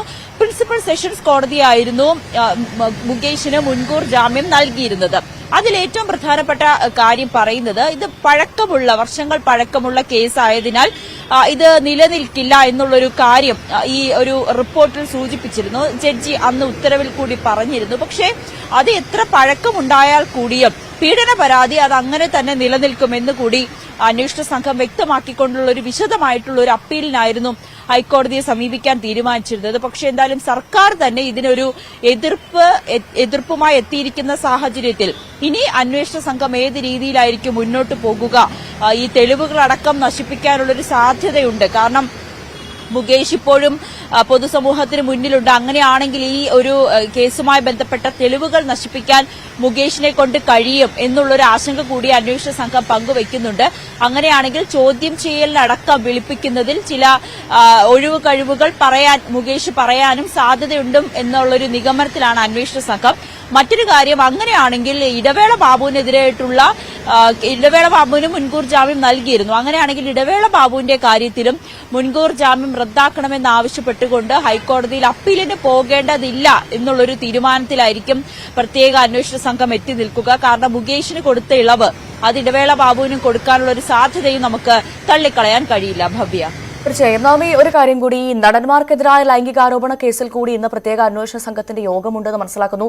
എന്തൊക്കെയാണ് പ്രധാനമായും യോഗത്തിൽ ഇന്ന് ഉന്നയിക്കുന്ന വിഷയങ്ങൾ? എപ്പോഴത്തേക്ക് ഈ അന്വേഷണത്തിന് യോഗം എപ്പോഴാണ് ഇന്ന് ചേരുന്നത്?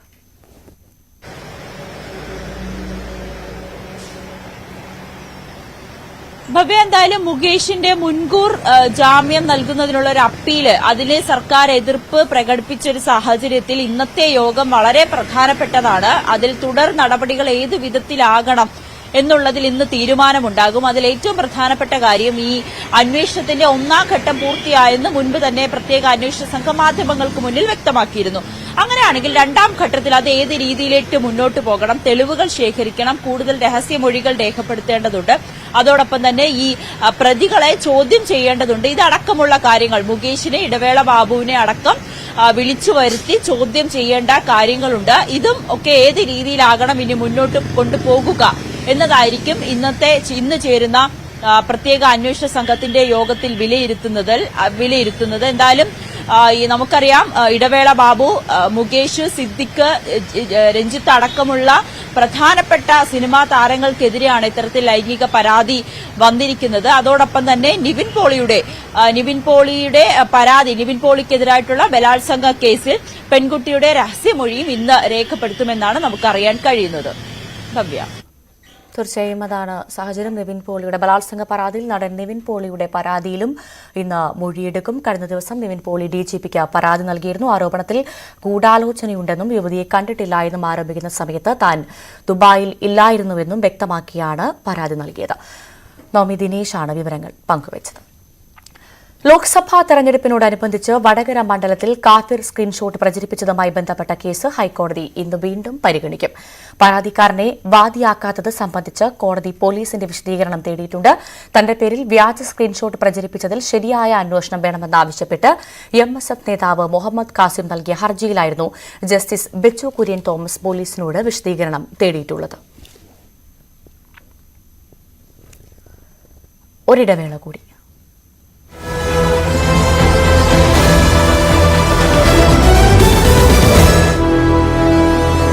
വെള്ളം പിടിച്ച് കിണറ്റിൽ നിന്നൊക്കെ വെള്ളം പിടിച്ച് വെച്ചിട്ടുണ്ടായിരുന്നു.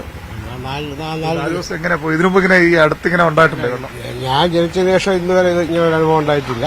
ആദ്യമാണ് വെള്ളം മുടങ്ങുന്ന ഒരു മേഖല അല്ലെന്ന് തോന്നുന്നു. അല്ലല്ല, നല്ല എപ്പോഴും വെള്ളം കിട്ടിക്കൊണ്ടിരിക്കും. അമ്പലമൊക്കെ ഉള്ളതുകൊണ്ട്, അമ്പലം വെള്ളമുണ്ട്, അല്ലാതെ ജപ്പാൻകുടി വെള്ളം വന്നതുകൊണ്ട് നല്ല രീതിയിൽ വെള്ളം ഉണ്ടായിരുന്നു. അമ്പലമൊക്കെ എങ്ങനെയാണ്? അമ്പലത്തിന്റെ പ്രവർത്തനമൊക്കെ ഭക്തജനങ്ങൾക്ക് വേണ്ടി നല്ല കാര്യങ്ങളൊക്കെ ചെയ്യുന്നുണ്ട്. ഒരുപാട് നല്ല വെള്ളം വന്നപ്പോഴേ വെള്ളം ഇല്ലാത്തപ്പോൾ പ്രശ്നം ഉണ്ടായിരുന്നു അവിടെ? ഇല്ല, അവിടെയൊക്കെ കുഴൽക്കിണറുണ്ട്, എല്ലാം വെള്ളമുണ്ട്.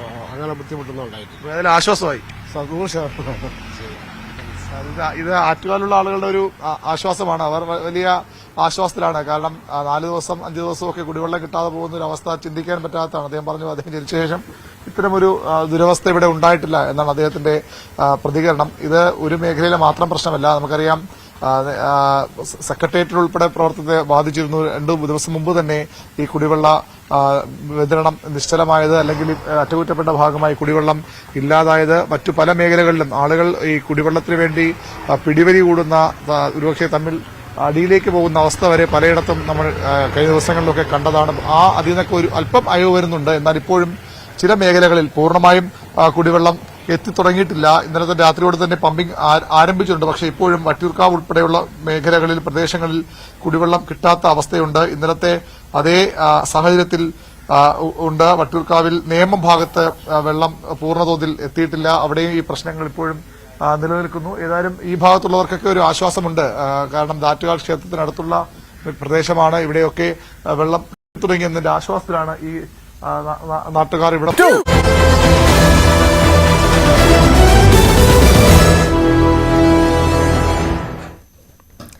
തിരികെ വാർത്തയിലേക്ക്. കൊൽക്കത്തയിലെ വനിതാ ഡോക്ടറുടെ കൊലപാതകത്തിൽ നിർണായക നീക്കവുമായി ഗവർണർ CB ആനന്ദബോസ്.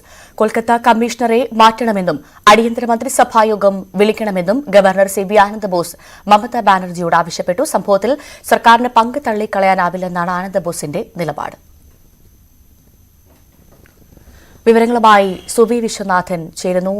സുബി, കൊൽക്കത്തയിലെ ഈ വനിതാ ഡോക്ടറുടെ കൊലപാതകവുമായി ബന്ധപ്പെട്ടാണ് ഇപ്പോൾ ഗവർണർ അടക്കം നിർണായക നീക്കവുമായി രംഗത്തെത്തിയത്. എന്തൊക്കെയാണ് പ്രധാനമായും വിവരങ്ങൾ?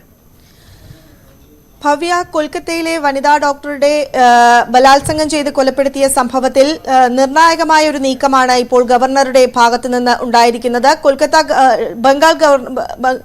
ബംഗാൾ ഗവർണറായ CB ആനന്ദബോസിന്റെ ഭാഗത്തു നിന്നാണ് നിർണായകമായ നീക്കം ഉണ്ടായിരിക്കുന്നത്. പ്രധാനമായും അദ്ദേഹം പറയുന്നത് ഇതിൽ പോലീസിന് വീഴ്ച പറ്റി, മമതാ സർക്കാരിനും വീഴ്ച പറ്റിയിട്ടുണ്ട്. അതിനാൽ ഇതിനെ പോലീസ് സ്ഥാനത്ത് നിന്ന് ജനങ്ങൾ പറയുന്നത് പോലെ പോലീസ് ചീഫിനെ മാറ്റണം, കൊൽക്കത്ത പോലീസ് കമ്മീഷണറെ മാറ്റണം എന്നൊരു ആവശ്യമാണ് ഗവർണർ ഉന്നയിച്ചിരിക്കുന്നത്. ഒപ്പം ഇതുമായി ബന്ധപ്പെട്ട് കാര്യങ്ങൾ വിശദീകരിക്കാൻ അടിയന്തര മന്ത്രിസഭാ യോഗം ചേരണം എന്നൊരു നിർദ്ദേശവും CB ആനന്ദബോസിന്റെ ഭാഗത്തു നിന്ന് ഉണ്ടായിട്ടുണ്ട്. ഇത്തരത്തിൽ ഗവർണർ ഒരു നിർദ്ദേശം മമതാ ബാനർജിക്ക് അല്ലെങ്കിൽ മമതാ സർക്കാരിന് നൽകുന്നത്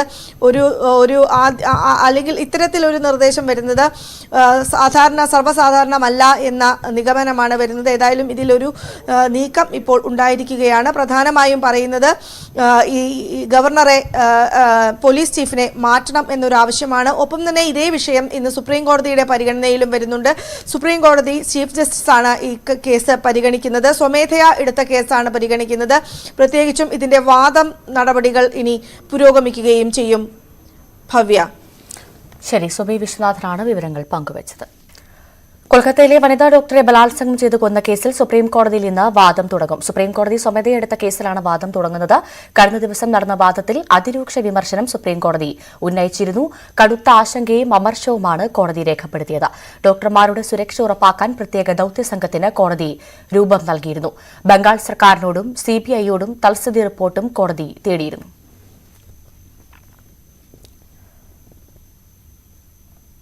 മണിപ്പൂരിൽ സംഘർഷം വ്യാപകമാകുന്നതിനെതിരെ പ്രതിഷേധം ശക്തമാകുന്നു.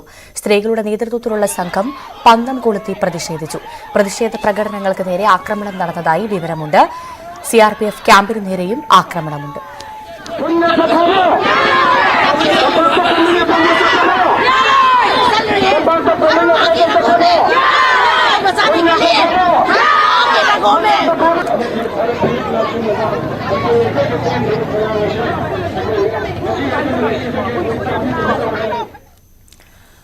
ഇനി മറ്റു വാർത്തകളിലേക്ക്.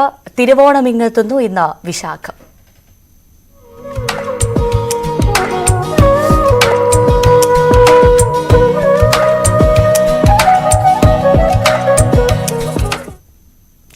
കൊല്ലം പുനലൂർ ഓണം ഫെസ്റ്റ് നാളെ മുതൽ ഒക്ടോബർ 13 വരെ നഗരസഭാ സ്റ്റേഡിയത്തിൽ നടക്കും. ഹംപി ക്ഷേത്ര മാതൃകയിലുള്ള കവാടമാണ് പ്രധാന ആകർഷണം. വിപണന സ്റ്റാളുകളും അമ്യൂസ്മെന്റ് പാർക്കുകളും സിനിമ സീരിയൽ താരങ്ങൾ പങ്കെടുക്കുന്ന കലാപരിപാടികളും ഫെസ്റ്റിന്റെ ഭാഗമായി നടക്കും. മനോജ് അപ്പുക്കുട്ടൻ തയ്യാറാക്കിയ റിപ്പോർട്ടിലേക്ക്. നമസ്കാരം. നമ്മളിപ്പോൾ പരിചയപ്പെടാൻ പോകുന്നത് വളരെ വ്യത്യസ്തമായ ചില കലാകാരന്മാരെയാണ്.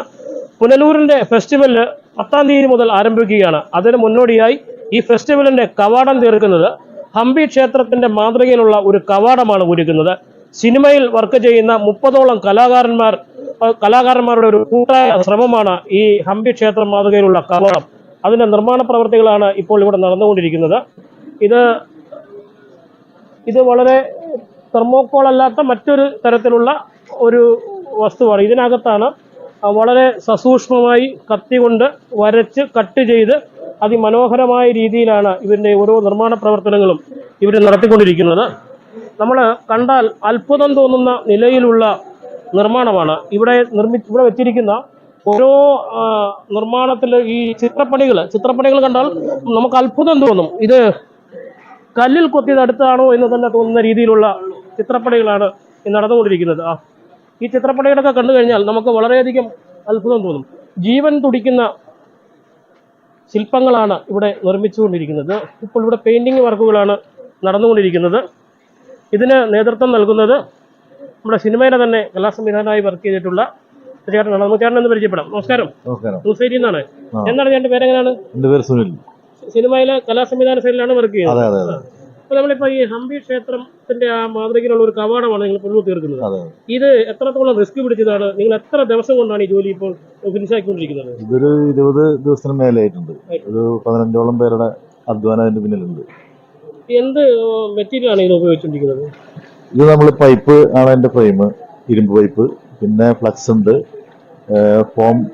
ഫോം ബെഡുകൾ യൂസ് ചെയ്തിട്ടുണ്ട്. ഇതിൽ വളരെ സസൂക്ഷ്മമാണ് ഓരോ ചിത്രങ്ങളും നമ്മുടെ ജീവൻ കുടിക്കുന്ന രീതിയിൽ കൊത്തിയിട്ടിരിക്കുന്നത്. ഇത് ഓരോ ശില്പങ്ങളും നിർമ്മിക്കുന്നതിന് കലാകാരന്മാരുടെ വലിയൊരു ശ്രമമുണ്ട്. ഏകദേശം ഒരു ശില്പം നിർമ്മിക്കാനായിട്ട് ഒരാൾക്ക് എത്രത്തോളം സമയം വേണ്ടി വരും? അതിപ്പോൾ എൻ്റെ കൂടെ വർക്ക് ചെയ്യുന്നവരൊക്കെ നല്ല എക്സ്പീരിയൻസ് ഉള്ള ആൾക്കാരാണ്. അവരുടെ ഒരു 2-3 മണിക്കൂർ കൊണ്ട് ഒരു ശില്പം തയ്യാറാവും. അപ്പം നമ്മുടെ ഇവിടെ കോർഡിനേറ്റ് ചെയ്യുന്നത് തന്നെ നമ്മുടെ സിനിമയിൽ തന്നെ കലാസംവിധാന സൈഡിൽ വർക്ക് ചെയ്യുന്ന ദിലീപ് ശിവൻകോവിൽ എന്ന് പറഞ്ഞ ഒരു പുനലൂരുകാരനാണ്. നമ്മുടെ സുഹൃത്തു കൂടിയാണ്. സാധാരണ പുനലൂരിലെ ഫെസ്റ്റിവലുകൾ നമ്മൾ കണ്ടു വളർന്നവരാണ്. ഈ വളരെ വ്യത്യസ്തമായ രീതിയിലുള്ള ഒരു ഒരുക്കുകളാണ് ഇപ്രാവശ്യം ഇവിടെ ഒരുക്കിയിരിക്കുന്നത്. അപ്പം എങ്ങനെയാണ് ഇത് കോർഡിനേറ്റ് ചെയ്തപ്പോൾ നിങ്ങൾക്ക് അത് നോക്കിക്കാണാൻ സാധിക്കുന്നത്? ഇദ്ദേഹം സുനിൽ എന്ന് പറഞ്ഞ ആള് ഞാനും ഒക്കെ ഒരുമിച്ച് കുറെ കാലം കൊണ്ട് മലയാള സിനിമയിൽ വർക്ക് ചെയ്യുന്നുണ്ട്. 10-20 വർഷത്തിന് മുമ്പ് തൊട്ടേ വർക്കുകളുണ്ട്. അന്നേരം പുനലൂര് ഇങ്ങനൊരു പ്രോജക്റ്റ് വന്നപ്പം ഞങ്ങൾ നേരത്തെ പരിചയമുള്ളതിന്റെ പേരിൽ അദ്ദേഹം എന്നെ വിളിച്ചു.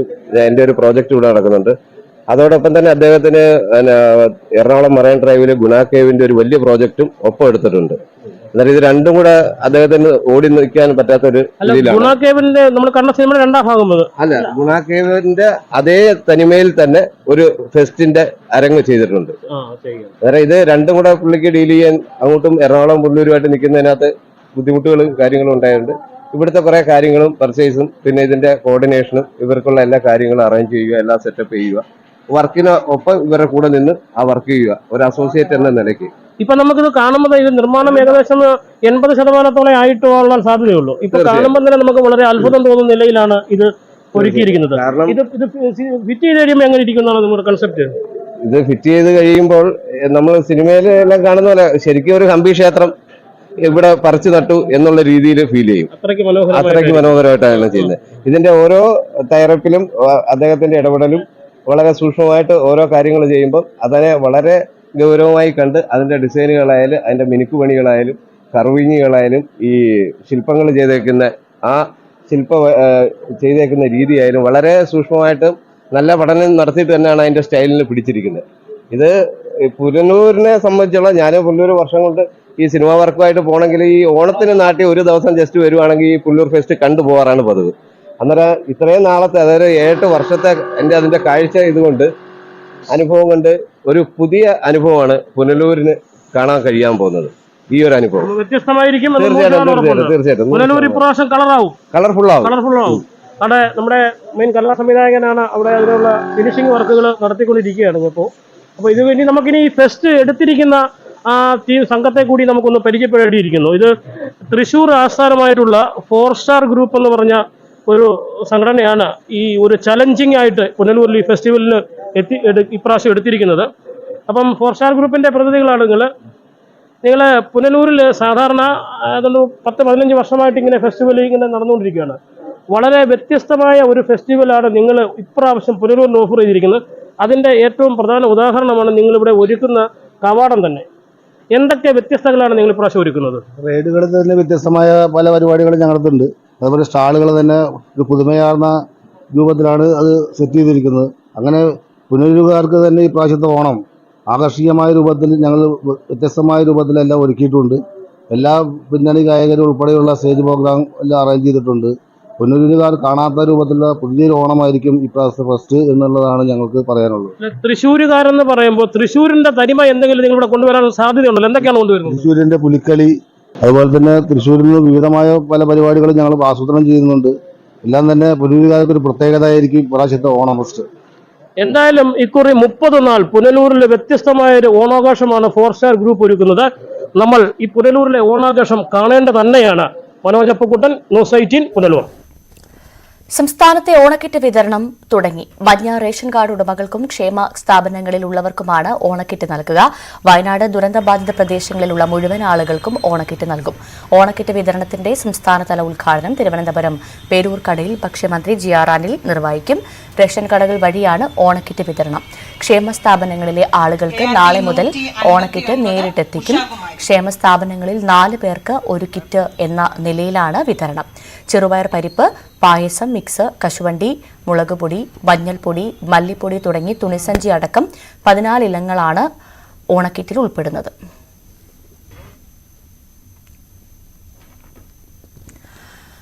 ഓണക്കാലം നാടൻ കളികളുടെ കാലം കൂടിയാണ്. വിസ്മൃതിയിലേക്ക് മാറാതെ പല നാടൻ കളികളെയും കൈവിടാത്ത സ്ഥലമാണ് കോട്ടയം. ഓണലഹരിയിലാണ് കോട്ടയത്തെ പകിടകളകൾ.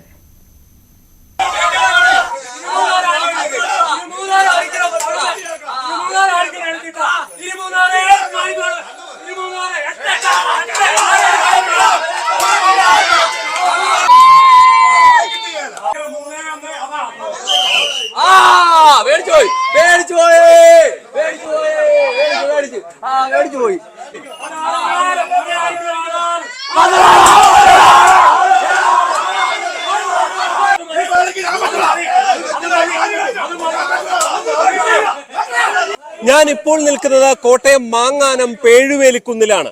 കഴിഞ്ഞ 1 മാസമായി ഇവിടം പകിടകളിയുടെ ആരവത്തിലാണ്.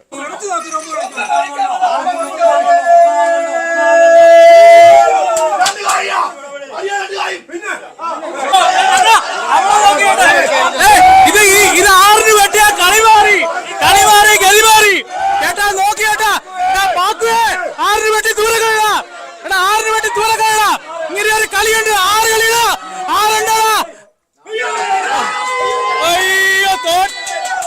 ഒറ്റ പൂട്ടുപാട കളിച്ച് കഴിഞ്ഞാൽ പയ്യപ്പാടിക്കാർക്ക് ട്രോഫി ആയിട്ട് പോകാം. ഒറ്റ പൂട്ടുപാട കളികളാ പൂട്ടുപാട് രക്ഷയില്ല. കളി എങ്ങനെ പോകുന്നറിയാമല്ല. ഒറ്റ കളിക്ക് ഒറ്റ ഇതിനു വേണ്ടിയാണ് മോസ്കോക്കാർ ഒറ്റ കണ്ണെടുത്ത് കഴിഞ്ഞ് കഴിഞ്ഞാൽ മോസ്കോക്കാർ ജയം പ്രഖ്യാപിക്കും. അതായത് ആഞ്ഞുള്ള പിടുത്തമാണ്, വീഴാതിരിക്കട്ടെ എന്ന് പ്രാർത്ഥിക്കും. എന്റെ പൊന്നു കൊച്ചാൻ നീ ഒരു പൂട്ടുപാടിട്ട് കഴിഞ്ഞാൽ കളി മാറി. അങ്ങനെ നിസ്സാരമായി പഠിക്കാൻ കഴിയുന്നതല്ല പകിടകളി. അതിന് കൃത്യമായ നിയമങ്ങളുണ്ട്, തന്ത്രങ്ങളുണ്ട്. അത് കൃത്യസമയത്ത് പയറ്റണം. കയറാൻ വേണ്ടിയിട്ട് നമുക്ക് കണ്ണു വീണം, അത് താഴത്ത് ചെന്ന് അടഞ്ഞതിന് ശേഷം എടുക്കാനും നമുക്ക് കണ്ണു വേണം. ഒരു കായ കയറി അടിഞ്ഞ് എടുക്കണമെങ്കിൽ 80 പോയിന്റ് വേണം. പിന്നെ ഇതൊക്കെ ബിരുദം കളിയാ. 12 അതിന് മറുപുറം പൂട്ടുപകിട നമ്മളിപ്പോൾ കളിക്കുക.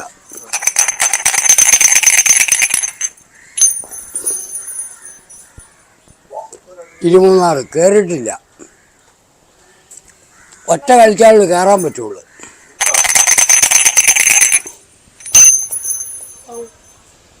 ഇത് ഫൗളാ. ഈ 2 വരക്കകത്തുനിന്ന് കവർ ചെയ്തില്ലെങ്കിൽ ഫൗളാ. ഇവിടുന്ന് ഇതാണ് സ്റ്റാർട്ടിങ് തുടങ്ങുന്നത്. ഒന്ന് കണ്ടിട്ട് കയറി സ്റ്റാർട്ടിംഗ് പോയിന്റ് ഇതാണ് അവസാനത്തെ കളി. ഇവിടെ കൊണ്ട് അടിച്ചു കഴിഞ്ഞ് പിന്നെ അവിടുന്ന് വന്നിട്ട് എടുത്തു കഴിഞ്ഞാൽ ജയിക്കുകയുള്ളൂ. 2 പടയിൽ ഓരോ കണ്ണാമ്പത്തിന് പകടയെന്ന് പറയും. ഈ കണ്ണ് വേണമെങ്കിൽ എടുക്കാൻ പറ്റുള്ളൂ, കായ അടിഞ്ഞ് എടുക്കാൻ പറ്റുള്ളൂ, കയറാനും ഇറങ്ങാനും പറ്റുള്ളൂ.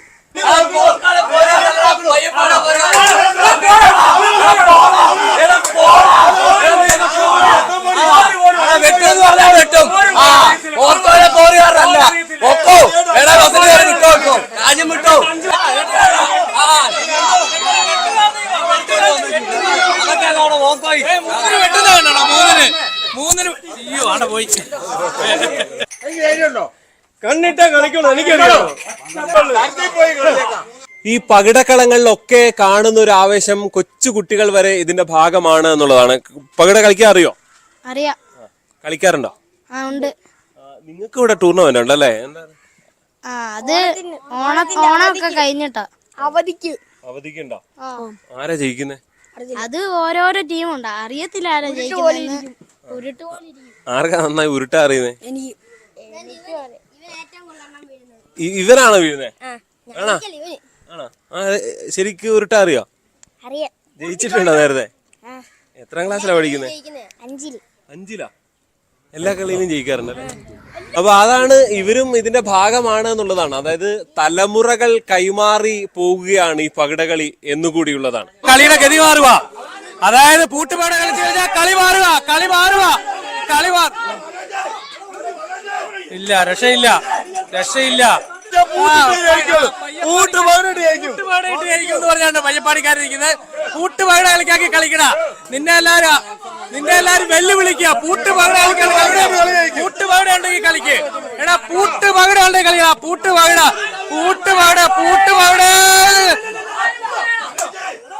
ഇല്ല ഇല്ല, രക്ഷയില്ല, രക്ഷയില്ല. ഞാൻ തിരിച്ചു കൊടുക്കുകയാണ്. ഇനി സംസാരിക്കാനുള്ള ശക്തിയില്ല. ഇനി ആര് ജയിക്കും ആര് നോക്കും എന്നുള്ളത് തീരുമാനം നമുക്ക് ഗ്രൗണ്ടിൽ നോക്കി കാണാം.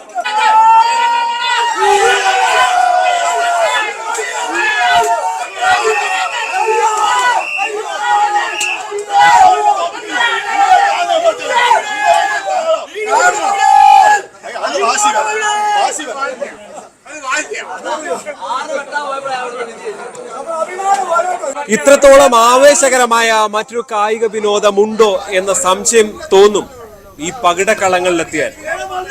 കോട്ടയം മാങ്ങാനത്ത് നിന്ന് ജി ശ്രീജിത്ത്, ന്യൂസ് 18. വൈദ്യുതി കെണിയിൽ നിന്ന് ഷോക്കേറ്റ് മരണം. പാലക്കാട് വടക്കഞ്ചേരി പല്ലാറോഡിലാണ് വൃദ്ധൻ മരിച്ചത്. കണക്കൻതുരുത്തി പല്ലാറോഡ് നാരായണനാണ് മരിച്ചത്. അനധികൃത വൈദ്യുതി കെണിയിൽ നിന്നാണ് ഷോക്കേറ്റത്.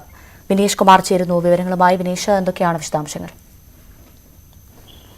ഇന്ന് രാവിലെയാണ് നാരായണന്റെ മൃതദേഹം കണ്ടെത്തിയത്. തോടിൽ സ്ഥാപിച്ച വൈദ്യുതി കമ്പിയിൽ മൃതദേഹം. ഇന്നലെ വൈകുന്നേരം മുതൽ തന്നെ ഈ കണക്കൻതുരുത്തി പല്ലാറോഡ് നാരായണനെ കാണാനില്ലായിരുന്നു. തുടർന്ന് നാട്ടുകാർ നടത്തിയ പരിശോധനയിലാണ് ഷോക്കേറ്റ് മരിച്ചതായി കണ്ടെത്തിയിരിക്കുന്നത്. എന്തായാലും വൈദ്യുതി കമ്പി സ്ഥാപിച്ചതുമായി ബന്ധപ്പെട്ടുകൊണ്ട് തോട്ടം ഉടമയ്ക്ക് എതിരെ കേസെടുക്കുന്നതിനുള്ള നടപടിയിലേക്ക് പോലീസ് പോവും എന്നാണ് ഇപ്പോൾ അറിയാൻ കഴിയുന്നത്. നമുക്കറിയാം, മുമ്പ് ഇതുപോലെ തന്നെ ഈ വന്യജീവികളെ തടയുന്നതിന്, പ്രത്യേകിച്ച് പന്നിശല്യം രൂക്ഷമായ സാഹചര്യത്തിലാണ് കർഷകർ സാധാരണ നിലയിൽ അവരുടെ വനാതിർത്തിയോട് ചേർന്ന പ്രദേശങ്ങളിലും മറ്റും ഇത്തരത്തിലുള്ള വൈദ്യുതി കണി സ്ഥാപിക്കുന്നത്.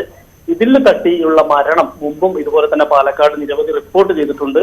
നിരവധി സംഭവങ്ങൾ ഉണ്ടായിട്ടുണ്ട്. ഈ ഒരു പശ്ചാത്തലത്തിലാണ് ഇപ്പോൾ നാരായണൻ കൂടി ഈ ഇത്തരത്തിൽ മരണമടഞ്ഞിരിക്കുന്നു എന്നുള്ളതാണ് എടുത്തു പറയേണ്ട കാര്യം. എന്തായാലും ഇത് സംബന്ധിച്ചുള്ള അന്വേഷണം പോലീസ് ആരംഭിച്ചു കഴിഞ്ഞു.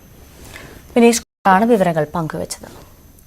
US ഓപ്പൺ ടെന്നീസ് പുരുഷ സിംഗിൾസ് കിരീടം ഇറ്റാലിയൻ താരം യാനിക് സിന്നറിന് അമേരിക്കയുടെ ടൈലർ ഫ്രിറ്റ്സിനെയാണ് സിന്നർ പരാജയപ്പെടുത്തിയത്. ആദ്യ 3 സെറ്റുകളും കരസ്ഥമാക്കിയായിരുന്നു ജയം.